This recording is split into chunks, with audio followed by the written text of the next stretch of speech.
Hello friends, आपका मेरे channel पर स्वागत है।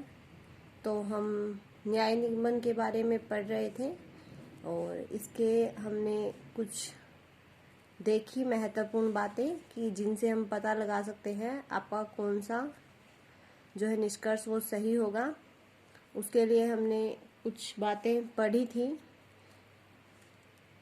आई होप आपने वो सारी रीड कर ली होंगी, उसके बाद आप आसानी से कर सकते हैं।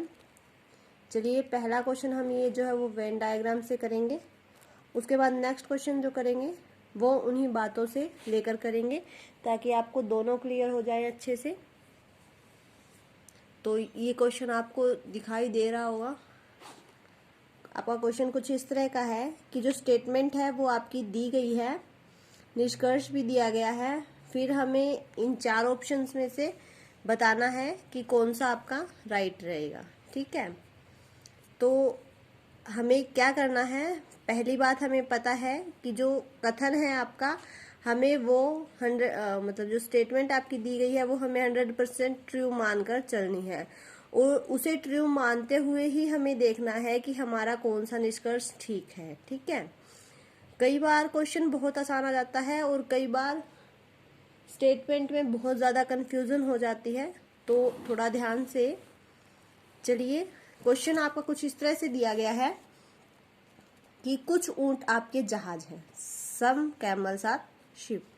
और सेकंड जो स्टेटमेंट दी गई है वो ये है कि कोई जहाज नाव नहीं है, नो शिप इज बोट, कि जहाज जितनी भी है वो नाव नहीं है। लेकिन इसने क्या कहा है कि जो ऊंट हैं आपके वो कुछ जहाज में भी हैं, लेकिन जहाज जो है वो नाव नहीं है।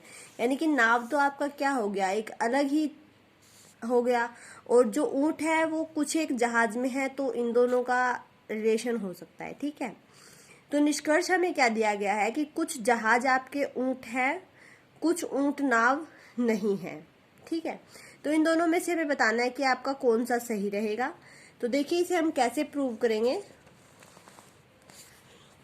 आपने क्वेश्चन की स्टेटमेंट देख ली है, अब इसे हम प्रूव करते हैं। देखिए, फर्स्ट हमें क्या मानना है, जो स्टेटमेंट आपको दी गई है उसको हमें 100% ट्रू मानकर चलना है। ठीक है, यानी कि जो स्टेटमेंट हमें दी गई है वो हमारी सही है, हमें ये मानकर चलना है। तो इसने स्टेटमेंट क्या दिया है कि जो ऊंट है वो जहाज है। ठीक है, जो आपके ऊंट है वो तो आपकी क्या है, जहाज है। ठीक है, कुछ का भी शब्द का इस्तेमाल हुआ है तो वो भी आपको ध्यान रखना है। ठीक है, नेक्स्ट इसने कहा है कि कोई जहाज जो है, आपकी जो जहाज है वो नहीं है नाव। ठीक है, तो देखिए, नाव का ना तो जहाज के साथ संबंध है और ना ही ऊंट के साथ संबंध है। ठीक है, तो नाव तो आपका क्या हो गया, एक अलग ही हो गया, तो इसे हमने मान लिया कि ये आपकी नाव है। ठीक है, अब देखिए इसने क्या कहा है कि जो कुछ ऊंट है वो जहाज हैं। क्या कहा है इसने कि जो आपके कुछ ऊंट हैं वो जहाज हैं। कल हमने पढ़े थे 4 वाक्य कि सभी ए बी है या कुछ ए बी है, तो उसमें आपका शायद कुछ इस तरह का डायग्राम भी आया था कि कुछ ए बी है। तो उसका हमने जो वेन डायग्राम बनाया था वो किस तरह का बनाया था, कुछ ए बी है, तो उसका वेन डायग्राम हमने इस तरह का बनाया था कि ये आपका ए है और ये आपका बी है। तो जो ये वाला पोर्शन है वो ये हो जाएगा, इसमें आ जाएगा, क्योंकि कुछ ए जो है वो आपके कुछ एक है जो बी में है, बाकी बी में नहीं है। ठीक है, तो वो डायग्राम आपका कुछ इस तरह का बना था। तो जो ऊंट और जहाज का रिलेशन है वो भी कुछ इस तरह का दिया गया है कि कुछ ऊंट जो है वो जहाज है, तो इसका वेन डायग्राम भी आपका कुछ इस तरह का ही बनेगा। यहाँ हम बना लेते हैं, ये आपके क्या हो जाएंगे, ऊंट हो जाएंगे। ठीक है, कुछ ऊंट जो है वो जहाज है, तो ये हमने क्या मान लिया, जहाज मान लिया कि जहाज का पोर्शन आपका ये है, इसमें कुछ एक ऊंट आपके ये आ गए, तो ये वाला पोर्शन आपका हो जाएगा। नाव का तो कोई रिलेशन ही नहीं है, तो नाव आपका अलग से हो गया। ठीक है, तो ये आपका वेन डायग्राम बन गया है इसका। तो डायग्राम बनते ही हम जो है वो क्वेश्चन का आंसर दे सकते हैं। अब देखिए निष्कर्ष आपको क्या क्या दिया गया है कि कुछ जहाज ऊंट है, कुछ जहाज जो है वो ऊंट है, इसने हमें उल्टा दे दिया, तो ये निष्कर्ष तो आपका क्या हो गया, सही नहीं है। ठीक है, क्यों सही नहीं है, क्योंकि हमने स्टेटमेंट को 100% ट्रू लेकर चलना है, और स्टेटमेंट में आपके क्या दिया गया है कि कुछ ऊंट जहाज है, न कि जहाज ऊंट है। ठीक है, इसने क्या कर दिया, उल्टा कर दिया। हमें क्या लेके चलना है कि जो कुछ ऊंट है वो जहाज है, न कि ये लेके चलना है कि जो जहाज है वो ऊंट है। ठीक है, तो आपका निष्कर्ष एक तो वो पहले से ही गलत हो जाएगा, ये तो हमारा आंसर होगा ही नहीं। अब हम दूसरे निष्कर्ष पर बात करते हैं कि कुछ ऊंट नाव नहीं है। अब देखिए हमने जो डायग्राम बनाया है इससे हमें पता लग जाता है कि नाव का न तो जहाज के साथ कोई संबंध है और न ही ऊंट के साथ कोई संबंध है। तो इससे हम क्या कह सकते हैं कि इसने सेकंड में कहा है कि कुछ ऊंट नाव नहीं है। ऊंट क्या है हमारे, कुछ एक जहाज है, तो नाव कैसे होंगे, तो ये आपका क्या हो जाता है, सही हो जाता है। तो इसका आंसर हम क्या कह सकते हैं कि जो आपका निष्कर्ष 2 रहेगा वो आपका सही रहेगा। ठीक है, तो इस तरह से आपको क्या करना है कि पहले स्टेटमेंट को अच्छे से पढ़ना है, अगर उसका डायग्राम बनाना आता है तो उसका डायग्राम बनाइए अच्छे से। डायग्राम बनाने के बाद आपको समझ आ जाएगा कि आपका कौन सा निष्कर्ष ठीक बैठता है। ठीक है, फिर आप निष्कर्ष को ध्यान से देखिए कि किसमें क्या दिया गया है, अगर उल्टा दिया गया है तो उसको गलत है, और अगर सही दिया गया है तो वो आपका सही है। बस हमें ध्यान किस पर रखना है, स्टेटमेंट, हमारा फोकस स्टेटमेंट पर होना चाहिए। स्टेटमेंट आपकी जो भी दी गई है उसे अच्छे से पढ़िए, फिर हमें कंक्लूजन निकालना है। ठीक है, तो क्वेश्चन क्लियर हो गया। नेक्स्ट क्वेश्चन पर बात करते हैं। नेक्स्ट क्वेश्चन देखिए आपका क्या कहता है, इसने कहा है कि कुछ अंगूर नीले हैं। स्टेटमेंट आपकी क्या दी गई है कि सम ग्रेप्स आर ब्लू, कि कुछ अंगूर जो है वो नीले हैं। हमें स्टेटमेंट को क्या मानना है, 100% ट्रू मानना है। क्या मानना है, 100% ट्रू मानना है। ठीक है, फिर इसने कहा है कि कुछ काजू मटर हैं। काजू को इसने क्या बोल दिया, मटर बोल दिया। इन बातों को आपको ध्यान में रखना है कि इसने क्या कहा है कि जो अंगूर हैं आपके वो तो आपके नीले हैं, और जो आपके काजू हैं वो मटर हैं। ठीक है, इसको ये बोल रहा है इसने कि कुछ अंगूर नीले हैं और कुछ काजू मटर हैं। ये स्टेटमेंट आपकी दी गई है। अब हम निष्कर्ष देखते हैं कि निष्कर्ष इसने क्या दिया है। निष्कर्ष इसने दिया है कि कुछ अंगूर लाल है, कुछ अंगूर लाल हैं, पर हमने क्या पढ़ा है, हमने तो ये पढ़ा है कि कुछ अंगूर नीले हैं। हमें तो स्टेटमेंट को ट्रू मानना है। मैंने आपको पहले दिन ही बता दिया था कि अगर स्टेटमेंट में हमसे ये कहा जाए कि कुत्ता है, इसे हमें घोड़ा बोलना है, तो मतलब घोड़ा ही बोलना है, न इसे हम कुत्ता नहीं बोल सकते। ठीक है, तो स्टेटमेंट को हमें 100% ट्रू लेकर ही चलना है कि जो भी दिया गया है वो सही ही दिया गया है। ठीक है, तो इसने हाँ अंगूर नीले दिए हैं, लेकिन इसने क्या कह दिया कि अंगूर लाल है, तो ये तो हमारा क्या होगा, निष्कर्ष हो ही नहीं सकता सही। फिर देखिए दूसरे में इसने क्या स्टेटमेंट इसने क्या दी थी कि कुछ काजू मटर हैं, लेकिन इसने निष्कर्ष क्या दे दिया इसका कि कुछ काजू नीले हैं। नीले कैसे हो गए भाई, काजू तो इसने मटर दी है, तो वो तो एक सब मतलब मटर तो आपकी एक वेजिटेबल हो गई, और नीले मतलब एक कलर हो गया, तो इन दोनों का तो कोई आपका रिलेशन ही नहीं है। तो कुछ काजू इसने क्या कह दिया कि नीले हैं, तो निष्कर्ष आपका ये भी नहीं होगा।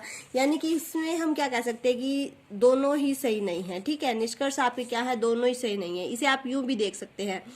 अब हम बात करते हैं इसी क्वेश्चन पे, लेकिन कुछ अलग तरीके से करते हैं। देखिए तो हमने स्टेटमेंट और निष्कर्ष पढ़ के निकाल दिया कि हमें हमारा क्या ठीक है। ठीक है, इतना दिमाग तो हमने लगा लिया, लेकिन अब देखिए हम जो बातें हमने इस चैप्टर में न्याय निगमन के बारे में पढ़ी थी, हम उससे अब कुछ देखते हैं।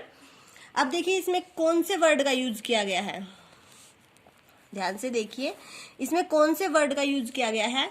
कुछ वर्ड का यूज किया गया है दोनों में, और कुछ ही वर्ड है आपके दोनों निष्कर्ष में। ठीक है, कुछ, अब आपको ये पता होना चाहिए कि जो कुछ वर्ड था वो आपका किसमें था। ठीक है, तो आपका जो कुछ वर्ड था वो किसमें था आपका,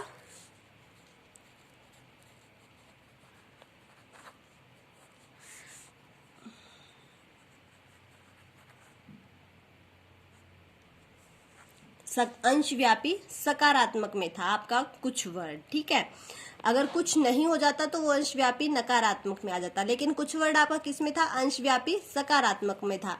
और उसे हम जो है वो किससे डिनोट करते थे, आपने ये भी पढ़ा होगा कि उसे हम किससे डिनोट करते थे, आई से डिनोट करते थे। किससे डिनोट करते थे, अंशव्यापी सकारात्मक को हम आई से डिनोट करते थे, ठीक है।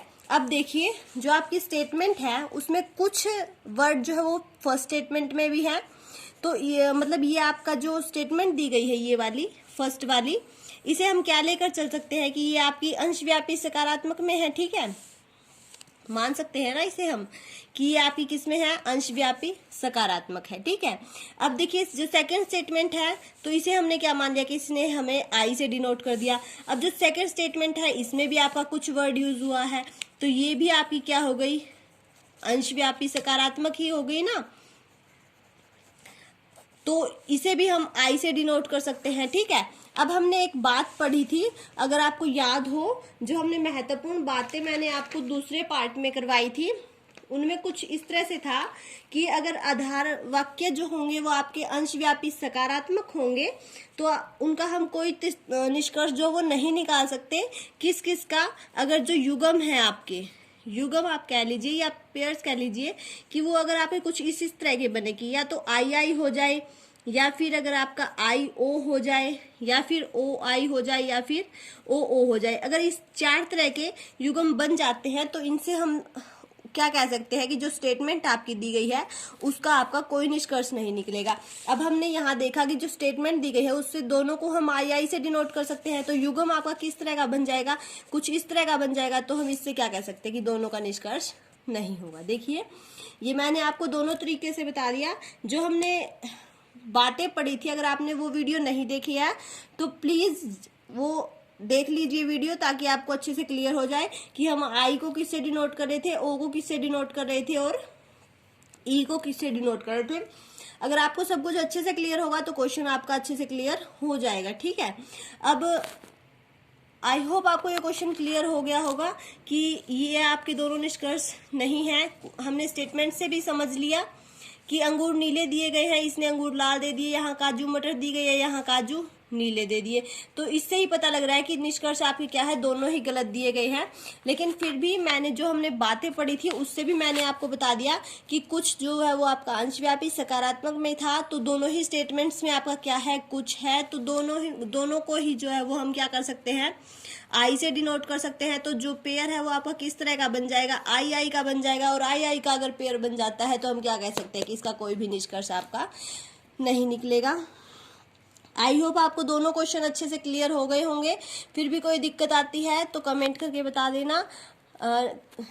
नेक्स्ट वीडियो में इसके और क्वेश्चन सॉल्व करते हैं।